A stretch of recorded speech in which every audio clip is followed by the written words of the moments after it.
जय माता दी। श्री दुर्गा सप्तशती का पंचम अध्याय। देवताओं द्वारा देवी की स्तुति।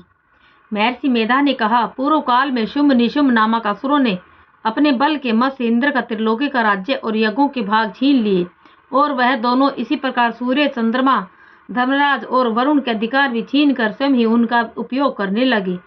वायु और अग्नि का कार्य भी वही करने लगे, और इसके पश्चात उन्होंने जिन देवताओं का राज्य छीना था उनके अपने अपने स्थान से निकाल दिया। इस तरह से अधिकार छीने हुए तथा दैत्यों द्वारा निकाले हुए देवता अपराजिता देवी का स्मरण करने लगे कि देवी ने हमको वर दिया था कि मैं तुम्हारी संपूर्ण विपत्तियों को नष्ट करके रक्षा करूंगी। ऐसा विचार कर सब देवता हिमालय पर गए और भगवती विष्णु माया की स्तुति करने लगे। देवताओं ने कहा, देवी को नमस्कार है, शिव को नमस्कार है, प्रकृति और भद्रा को नमस्कार है। हम लोग रुद्रा, नित्या और गौरी को नमस्कार करते हैं। ज्योतिषमयी, चंद्रूपिणी व सुख रूपा देवी को निरंतर नमस्कार है। शरणागतों का कल्याण करने वाली वरदी और सिद्धि रूपा देवी को हम बार बार नमस्कार करते हैं। और न करती राजाओं की लक्ष्मी और सर्वाणी को नमस्कार है। दुर्गा को दुर्ग स्थलों को पार करने वाली दुर्गपारा को, सारा सर्वखारिणी ख्याति कृष्णा और धूम्र देवी को सदैव नमस्कार है। अत्यंत सौम्य तथा अत्यंत रुद्रूपा को हम नमस्कार करते हैं। उन्हें हमारा बारंबार प्रणाम है। जगत की आधारभूत कीर्ति देवी को बार बार नमस्कार करते हैं।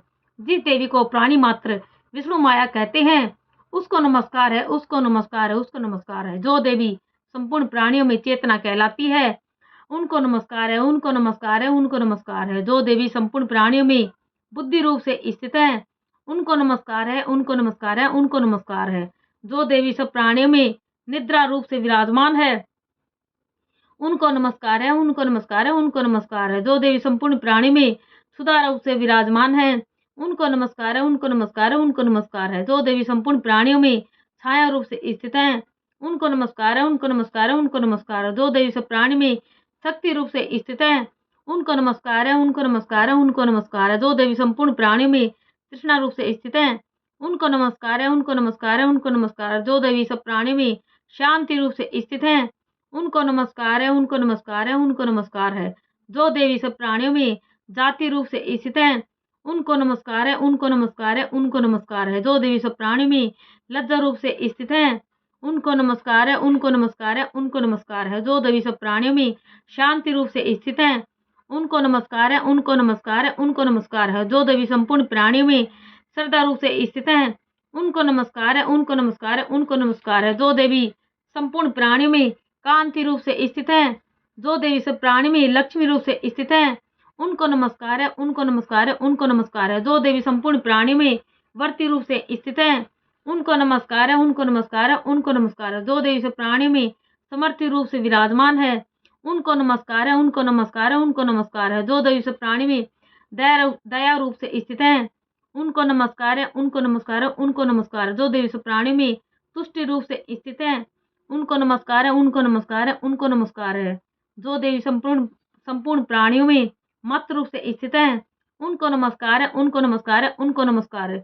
जो देवी संपूर्ण प्राणी में भ्रांति रूप से स्थित है उनको नमस्कार है, उनको नमस्कार है, उनको नमस्कार है। जो देवी संपूर्ण प्राणी में नित्य व्याप्त रहती हैं उनको नमस्कार है। जो देवी चैतन्य रूप से इस संपूर्ण संसार को व्याप्त करके स्थित है उनको नमस्कार है, उनको नमस्कार है, उनको नमस्कार है। पूर्व काल में देवताओं ने अपने अभिष्ट फल पाने के लिए जिसकी स्तुति की है और देवराज इंद्र ने बहुत दिनों तक जिसका सेवन किया है वह कल्याण की साधना भूता ईश्वरी हमारा कल्याण और मंगल करे तथा सारी विपत्तियों को नष्ट कर डाले।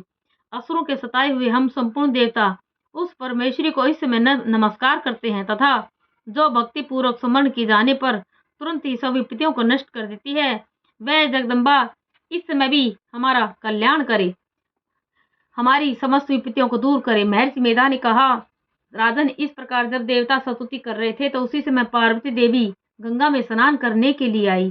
तब उनके शरीर से प्रकट होकर शिवा देवी बोली, शुंभ दैत्य के द्वारा स्वर्ग से निकाले हुए और निशुंभ से हारे हुए देवता मेरी ही स्तुति कर रहे हैं।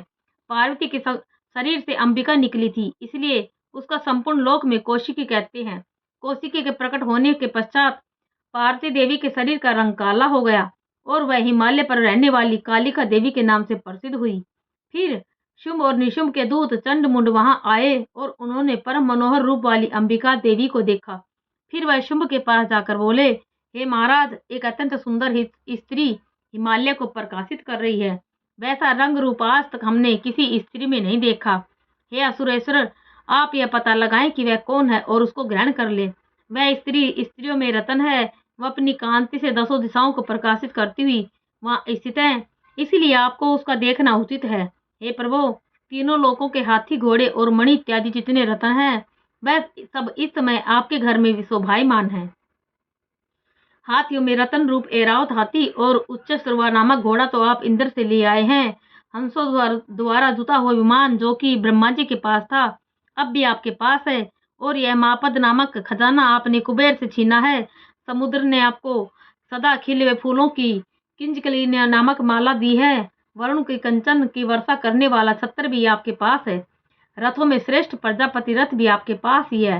हे दत्तेंद्र, मृत्यु से उत्क्रांतिदा नामक शक्ति भी आपने छीन ली है और वरुण का पास भी आपके भ्राता निशुंभ के पास है।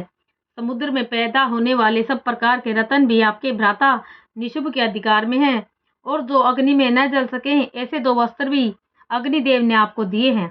हे दत्तेराज, इस प्रकार सारी रतन रूपी वस्तुएं आप संग्रह कर चुके हैं, तो फिर आप यह कल्याणमयी स्त्रियों में रतन रूप अनुपम स्त्री आप क्यों नहीं ग्रहण करते? महर्षि मेधा बोले, चंडमुंड का यह वचन सुनकर शुंभ ने विचार किया कि सुग्रीव को अपना दूत बनाकर देवी के पास भेजा जाए। प्रथम उसको सब कुछ समझा दिया और कहा कि वहां जाकर तुम उसको अच्छी तरह से समझाना और ऐसा उपाय करना जिससे वह प्रसन्न होकर तुरंत मेरे पास चली आई। भली प्रकार समझाकर कहना। दूत सुग्रीव पर्वत के उस रमणीय भाग में पहुंचा जहाँ देवी रहती थी। दूत ने कहा, हे देवी, दैत्यों का राजा शुंभ जो इस समय तीनों लोकों का स्वामी है, मैं उसका दूत हूँ और यहाँ तुम्हारे पास आया हूँ। संपूर्ण देवता उसकी आज्ञा 100 वर्ष से मानते हैं। अब जो कुछ उसने कहला भेजा है वह सुनो। उसने कहा है, इस समय संपूर्ण त्रिलोकी मेरे वश में है और संपूर्ण यज्ञों के भाग को पृथक पृथक मैं ही लेता हूँ और तीनों लोकों में जितने श्रेष्ठ रतन हैं वह सब मेरे पास हैं। देवराज इंद्र का वाहन ऐरावत मेरे पास है जो मैंने उसे छीन लिया है। उच्च श्रवा नामक घोड़ा जो क्षीर सागर मंथन से प्रकट हुआ था, उसे देवताओं ने मुझे समर्पित किया है। हे सुंदरी, इनके अतिरिक्त और भी जो रतन भूषण पदार्थ देवताओं के पास थे वह सब मेरे पास हैं। हे देवी, मैं तुम्हें संसार की स्त्रियों में रतन मानता हूँ, क्योंकि रत्नों का उपभोग करने वाला मैं ही हूँ। हे चंचल कटाक्ष वाली सुंदरी, अब यह मैं तुझ पर छोड़ता हूँ कि तू मेरे या मेरे भाई महापराक्रमी निशुंभ की सेवा में आ जाए। यदि तू मुझे वरेगी तो तुझे अतुल महान ऐश्वर्य की प्राप्ति होगी। अतः तुम अपनी बुद्धि से यह विचार कर मेरे पास चली आओ। महर्षि मेधा ने कहा, दूत के ऐसा कहने पर संपूर्ण जगत का कल्याण करने वाली भगवती दुर्गा मन ही मन मुस्कुराई और इस प्रकार कहने लगी। देवी ने कहा, हे दूत, तू जो कुछ कह रहा है वह सत्य है और इसमें किंचित मात्र भी झूठ नहीं है। शुंभ इसमें तीनों लोकों का स्वामी है और निशुंभ भी उसी की तरह पराक्रमी है, किंतु इसके संबंध में मैं जो प्रतिज्ञा कर चुकी हूँ उसे मैं कैसे झुठला सकती हूँ। अतः तू मैंने जो प्रतिज्ञा की है उसे सुन। जो मुझे युद्ध में जीत लेगा और मेरे अभिमान को खंडित करेगा तथा बल में मेरे समान होगा, वही मेरा स्वामी होगा। इसलिए शुंभ तथा महापराक्रमी निशुंभ यहाँ आवे और युद्ध में जीतकर मुझसे विवाह कर ले। इसमें भला देर की क्या आवश्यकता है? दूत ने कहा, हे देवी, तुम अभिमान में भरी हुई हो, मेरे सामने तुम ऐसी बात न करो। इस त्रिलोकी में मुझे तो ऐसा कोई दिखाई नहीं देता जो शुंभ या निशुंभ के सामने ठहर सके। और हे देवी, जब अन्य देवताओं में से कोई शुंभ और निशुंभ के सामने युद्ध में नहीं ठहर सकता, तो फिर तुम जैसी स्त्री उनके सामने रणभूमि में ठहर सकोगी। जिन शुंभ आदि असुरों के सामने इंद्र आदि देवता नहीं ठहर सके, तो फिर तुम अकेली स्त्री उनके सामने कैसे ठहर सकोगी? अतः तुम मेरा काम मानकर उनके पास चली जाओ, नहीं तो वह तुम्हें केस पकड़कर घसीटते हुए ले जाएंगे तो तुम्हारा गौरव नष्ट हो जाएगा।